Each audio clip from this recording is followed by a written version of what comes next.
آج کل ہر کوئی سکون ڈھونڈ رہا ہے، لائف کو زیادہ سے زیادہ لگزریس بناتے جا رہے ہیں،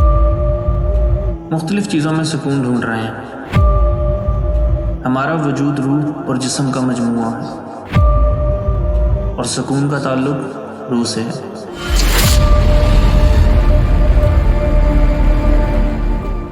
بسم اللہ الرحمن الرحیم۔ السلام علیکم۔ ہم آج کل دیکھتے ہیں کہ ڈپریشن اور انگزائٹی بڑھتی جا رہی ہے اور ہر کوئی پریشان حال ہے، ہر طرف بے چینی کا سماں ہے، خودکشی کا ریٹ بڑھتا جا رہا ہے، طلاقوں کی ریشو بڑھتی جا رہی ہے، لوگ عجیب و غریب پریشانی اور عجیب کشمکش میں مبتلا ہیں۔ ہر کوئی ایک ریس میں دوڑے جا رہا ہے، ہر کوئی بھاگے جا رہا ہے، نہ ختم ہونے والی ریس میں ہم سب بھاگ رہے ہیں۔ جیسے ہی ایک منزل پر پہنچتے ہیں تو اگلی منزل کی طرف دوڑنا شروع کر دیتے ہیں۔ ہر طرف یہی چل رہا ہے، جو 30,000 کما رہا ہے وہ 1 لاکھ والے کو دیکھ کے پریشان ہے اور کوشش کر رہا ہے، جو 1 لاکھ کما رہا ہے وہ 10 لاکھ والے کو دیکھ کے پریشان ہے اور اس کے لیے کوشش کر رہا ہے، جو 10 لاکھ کما رہا ہے وہ 1 کروڑ کے لیے پریشان ہے، اور یہ یوں ہی چلتا چلا جا رہا ہے۔ ہر کوئی سکون ڈھونڈ رہا ہے، پیسے میں، نوکری میں، بزنس میں، کپڑوں میں، جوتوں میں، کھانوں میں، گاڑیوں میں، گھروں میں، رشتوں میں، موبائلوں میں۔ یہ کیا طرز عمل ہے ہمارا؟ اللہ نے انسان کو جسم اور روح سے بنایا ہے۔ یہ ہمارا جسم مٹی سے بنا ہے، اور اس کی غذا اور ساری ضروریات اللہ نے اسی زمین، اسی مٹی میں رکھ دی ہیں، اور روح کو اللہ نے آسمان سے اتارا ہے۔ روح اللہ کا ایک امر ہے، اللہ کا حکم ہے، اور اس کی غذا بھی آسمان سے ہی آتی ہے۔ اور سکون کا تعلق اللہ نے روح سے جوڑا ہے۔ ہم اس کو جسمانی ضروریات اور جسمانی آسائشوں اور جسمانی آرام سے حاصل کرنا چاہتے ہیں۔ آج ہم اسی لیے پریشان ہیں کہ ہم نے سکون کو جسمانی غذا اور ضروریات میں ڈھونڈنا شروع کر دیا۔ اب معاملہ یہ ہے کہ اگر ایک غیر مسلم یہ سب کرے پھر بھی کوئی بات سمجھ آتی ہے کہ اس کو تو پتہ ہی نہیں ہے کہ صحیح راستہ کیا ہے، لیکن ہم تو مسلمان ہیں، ہمیں کیا ہو گیا ہے کہ ہم کیوں غلط راستے پر چل پڑے ہیں؟ ہم نے بھی انہی کا راستہ اختیار کر لیا ہے جن کو خود نہیں پتہ کہ سیدھا راستہ کون سا ہے۔ ہمیں تو ان کو سیدھا راستہ دکھانا تھا۔ ہمارے پاس تو اللہ کا بہت انعام ہے، ہمارے پاس قرآن ہے، ہمارے پاس حدیث ہے، ہمارے پاس محمد صلی اللہ علیہ وسلم کی زندگی ہے۔ ہمیں پھر یہ کیا ہو گیا ہے کہ ہم کیوں انہی مسئلوں میں پھنس گئے ہیں جن مسئلوں میں وہ لوگ پھنسے ہوئے ہیں جن کے پاس یہ تمام ہدایت نہیں موجود۔ ہماری تو ایک ہی منزل ہے، ہماری تو ایک ہی ریس ہے، اور ہم نے تو اسی کے لیے دوڑنا ہے۔ آج کل ہر کوئی ڈاکٹرز کے پاس جا رہا ہے، سائیکولوجسٹس کے پاس جا رہا ہے، دماغ کے علاج کے لیے جا رہا ہے، سکون حاصل کرنے کے لیے مختلف ذریعے اپنا رہا ہے۔ لوگ ڈاکٹروں کے پاس بھاگتے ہیں، اپنی پریشانیاں بتاتے ہیں، اپنے مسئلے بتا رہے ہیں، ان سے سیشنز لے رہے ہیں، ان کو پیسے دے رہے ہیں، اپنا ٹائم بھی دے رہے ہیں، اور دوسری طرف اللہ ہمارے مسئلوں کا حل بتا رہا ہے۔ جس نے انسان کو پیدا کیا، اس کے دماغ کو پیدا کیا، اس کی سائیکولوجی کو پیدا کیا، وہ ہمیں ہمارے مسئلوں کا حل بتا رہا ہے، لیکن ہم اس سے سننے کی بجائے ڈاکٹرز کی طرف رجوع کر رہے ہیں۔ اللہ کیا حل بتا رہے ہیں ہمیں سکون کا اور ہماری تمام ان مسائل کا؟ اللہ کہتے ہیں کہ میں ہی تو آسانیاں اور مشکلات دیتا ہوں، میں ہی تو فراوانی اور تنگی دیتا ہوں، میں عزت اور ذلت دیتا ہوں، میں ہی ہوں وہ جو تمہاری دعائیں سنتا ہوں، میں ہی ہوں وہ جو تمہیں مشکلوں میں ڈالتا ہوں پھر اس سے نکالتا بھی ہوں، میں ہی ہوں جو زندگی بھی دیتا ہوں اور موت بھی دیتا ہوں، میں ہی ہوں جو تمہارے گناہوں کو بھی معاف کرتا ہوں۔ تو پھر تم اپنے رب کو چھوڑ کر کہاں جا رہے؟ اللہ اکبر۔ اب اگر ہم غور کریں تو اللہ کتنے پیارے انداز میں ہماری سائیکالوجی کو ٹھیک کر رہے ہیں، اور ہمیں حوصلہ اور دلاسا اور امید اور یہ تمام چیزیں اللہ تعالیٰ ہمیں مہیا کر رہے ہیں۔ اللہ کیا کہہ رہے ہیں کہ تم پہ جو بھی مشکل آتی ہے، تنگی آتی ہے، وہ تمہارے اعمال کی وجہ سے ہوتی ہے۔ اور اگر انسان یہ سوچنا شروع کر دے کہ یہ اگر مجھے کوئی نقصان پہنچا ہے، یا میرے ساتھ کسی نے برا بیہیو کیا ہے، یا مجھے کوئی تکلیف یا مجھے کوئی پریشانی پہنچی ہے، تو ہو سکتا ہے کہ یہ میرا اپنا قصور ہو، یہ میرا اپنا گناہ ہو۔ تو جب انسان کسی بھی چیز کے اندر اب خود کو بلیم کرنا شروع کرے گا اور اس کا رسپانسبل خود کو ٹھہرانا شروع کرے گا، تو اس کے ویسے ہی مسائل حل ہونا شروع ہو جاتے ہیں، کیونکہ ہمارے زیادہ مسائل تو یہی ہوتے ہیں کہ ہم خود کو کبھی قصوروار نہیں سمجھتے۔ پھر بندہ جب یہ سوچے گا کہ کسی نے مجھے کوئی دکھ دیا ہے تو وہ صرف ایک ذریعہ تھا، مطلب وہ انسان تو صرف ایک ذریعہ بنا ہے، دکھ تو اللہ نے مجھے دیا ہے، کیونکہ اللہ کہتے ہیں میں تم تک ہر چیز پہنچا رہا ہوں اور میرے کسی عمل کی وجہ سے دیا ہے۔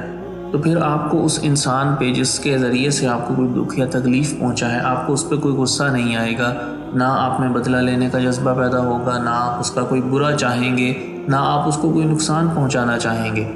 آپ اطمینان کے ساتھ اس بات کو تسلیم کر لیں گے کہ یہ میرے اللہ کی طرف سے مجھ تک پہنچی ہے، اور ہو سکتا ہے کہ یہ میرے اپنے ہی اعمال کی بدولت میرے تک پہنچی ہو۔ تو آپ کو ایک قسم کا اللہ تعالیٰ اس کے ذریعے سے بھی سکون دے رہے ہیں۔ تو اس سے ہوگا یہ کہ آپ آزاد ہو جائیں گے لوگوں سے، کسی کے بارے میں سوچتے رہنا، اڑتے رہنا، اپنا خون جلاتے رہنا، یہ بھی ایک قسم کی غلامی ہے۔ تو آپ جب یہ سوچنا شروع کریں گے تو آپ کو ایک آزادی محسوس ہوگی کہ آپ نے اپنا تعلق تمام چیزوں سے توڑ کر اللہ کے ساتھ جوڑ لیا ہے، اور ہر چیز کا ذمہ دار اب اللہ تعالیٰ ہی ہے۔ تو آپ بہت آزادی محسوس کریں گے۔ اب ہم ذرا سوچیں کہ اگر کوئی واقعی اس پہ عمل کر لے تو وہ کتنا سکون حاصل کر لے گا۔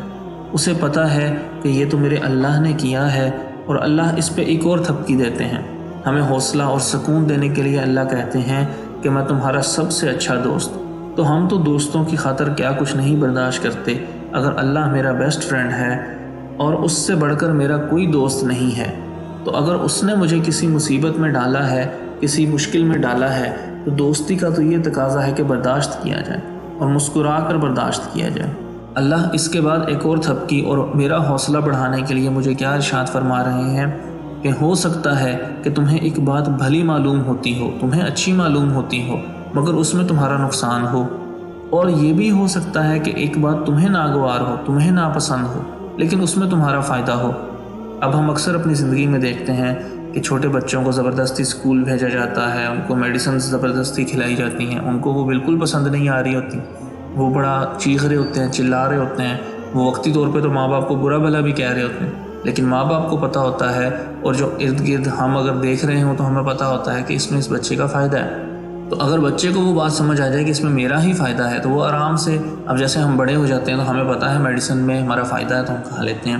ٹیکہ لگوانے میں، انجیکشن لگوانے میں ہمارا فائدہ ہے، ہم لگوا لیتے ہیں، وہ ہمیں تکلیف محسوس ہوتی نہیں کیونکہ ہمیں اس کے پیچھے فائدہ نظر آ رہا ہوتا ہے۔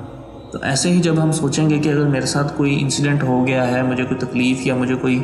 پریشانی پہنچی ہے، تو اس میں میرا فائدہ ہے، تو وہ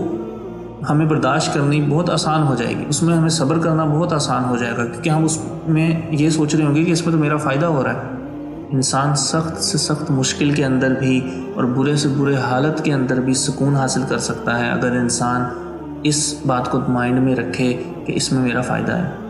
اس سب کے بعد میں نے جیسے کہ بتایا کہ ہماری سائیکالوجی، تو ڈاکٹرز تو صرف سائیکالوجی پڑھتے ہیں اور بتاتے ہیں، لیکن اللہ نے تو سائیکالوجی کریٹ کی ہے،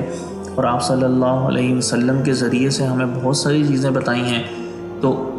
ایک اور تھپکی اور ایک اور حوصلہ بلند کرنے کے لیے ہم چلتے ہیں آپ صلی اللہ علیہ وسلم کی ایک حدیث کی طرف، جو کہ ہمارے حوصلے کو اور بلند کر دیتی ہے اور مشکل حالات میں ہمیں صبر اور سکون عطا کرنے کا ذریعہ بنتی ہے، کہ آپ صلی اللہ علیہ وسلم نے فرمایا کہ اگر کسی کو ایک کانٹا بھی چبھتا ہے یا کوئی تکلیف پہنچتی ہے، حتیٰ کہ ایک کانٹا بھی چبھتا ہے، تو اس کے عوض وہ جو اس کو تکلیف یا اس کو پریشانی پہنچی ہے، اس کے عوض اللہ تعالیٰ اس کے گناہوں کو معاف فرما دیتا ہے۔ اب اگر ہم ان ساری باتوں کو اپنے سامنے رکھیں اور اپنی مشکلات اور پریشانیوں کو دوسری طرف رکھیں، تو ہم دیکھیں گے، ہم یہ بات آبزرو کر سکیں گے کہ جو ہماری مصیبت یا پریشانی تھی، وہ مصیبت یا پریشانی ہی نہیں رہی، اب وہ تو سکون کا ذریعہ بن گئی ہے کہ شاید میں نے کوئی غلطی کر دی تھی جس کا مجھے صلہ مل گیا ہے، اس میں تو میرا فائدہ ہے۔ تو جب ایک فائدے کی چیز آپ کو ملتی ہے، آپ کو تو اس پہ پریشان نہیں ہونا چاہیے، آپ کو اگر ٹھیک ہے وقتی طور پہ آپ کو نہیں اچھا لگ رہا، لیکن اس کو برداشت کر لینا چاہیے، کیونکہ آپ کو جب یہ یقین ہوگا اس میں میرا فائدہ، تو آپ بڑے سکون میں رہیں گے۔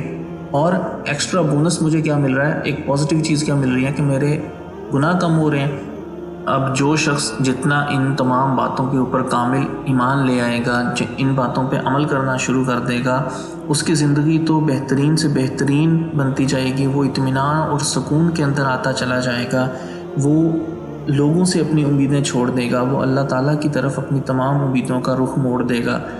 اور وہ کبھی پریشان نہیں ہوگا، کیونکہ اسے پتہ ہے کہ ہر وقت اس کا دوست، اس کو بنانے والا اور اتنی قدرت رکھنے والا، ہمیشہ سننے والا، ہمیشہ دیکھنے والا، کبھی نہ فنا ہونے والا،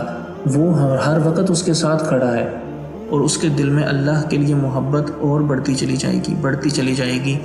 اللہ اس کے دل کو اتنا ہی اطمینان اور مضبوط اور سکون عطا فرماتے چلے جائیں گے۔ تو ہم سب کو چاہیے کہ ہم اپنا رخ جو ہے وہ اس دنیا سے موڑ کر اللہ تعالیٰ کی طرف کر لیں۔ اپنی امیدوں کا مرکز ہم انسانوں، رشتوں، چیزوں اور ان تمام کی تمام باتوں سے موڑ کر اللہ تعالیٰ کی طرف اپنی امیدیں کر لیں۔ اپنے یقین کا تعلق پیسے، دولت اور ان تمام چیزوں سے ہٹا کر اللہ تعالیٰ کی طرف کر لیں، اور اپنے سکون حاصل کرنے کے لیے ہم اللہ کی عبادت اور اللہ کی بندگی اور اللہ کے احکامات پر عمل کرنے کی کوشش کریں، نہ کہ ہم چیزوں کے اندر سکون کو ڈھونڈنا شروع کر دیں۔ دعا کرتے ہیں کہ اللہ تعالیٰ ہمیں ان تمام باتوں پر غور و فکر کرنے کی توفیق عطا فرمائے۔